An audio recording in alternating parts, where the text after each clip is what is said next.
अनि बाढी आयो भनेपछि हल्ला त्यहाँ बसभित्र अलिअलि कुरो आयो अनि हो क्या रे भएर म ढोकामा हेर्न गएको त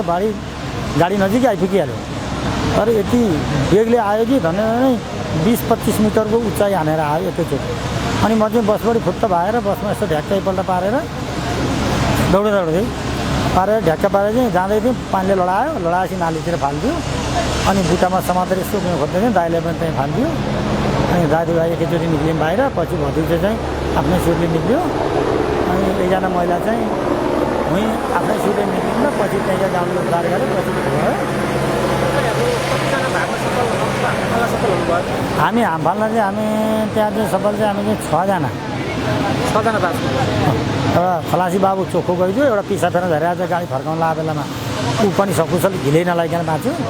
हामी चाहिँ गाडी फर्काउन लागेर भाल्ला भल आइपुगेपछि भन्दाखेरिमा 3जना बाँच्यौँ अनि 1जना महिला बाँच्यौँ उनी चाहिँ खसेर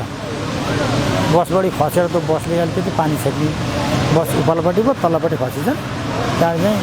हिलो लतपत्तिएर बोले उठेर बाहिर निक्लिन्छन्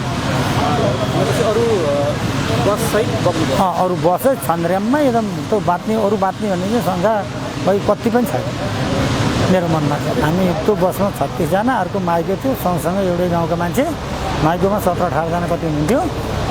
बसमा चाहिँ 36 जना थियो 36 जना बसमा हुनुहुन्थ्यो अनि यो तपाईहरु त्यो बाढी कहाँ पर्नुभयो हामी भैँसे भन्ने ठाउँ रहेछ भैँसे भन्ने ठाउँ रहेछ त्यहाँ चाहिँ अलिकति खोजगढी यस्तो अलिकति उकालो पर्ने जस्तो ठाउँ रहेछ त्यसमा बाढी आएको चाहिँ पहिला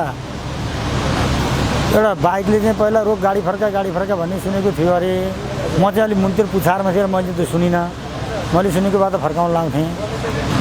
बाटोमा अलिक पडाचालले चाहिँ प्रहरीले चाहिँ भनौँ प्रशासनले बाढी आउँदैछ त्यो भीषण सुनामी आउँदैछ पहिरो होइन बाबु भीषण सुनामी आउँदैछ त्यो सुनामीलाई चाहिँ आउन तिमीहरूको ज्यान जान्छ यहाँनिर जान पाउँदैनौ भनेर चाहिँ पुलिसको गाडी आर्मीको गाडी राखेर टाँगो राखेर बस जान नदिएको भए सबै मान्छे बाँचे बाटो हिँड्ने मान्छेलाई तपाईँहरू जानुहुन्न मर्न मन लाग्यो भने जानु त जान पाउनु मर्न मन लाग्यो जान पाउनुहुन्न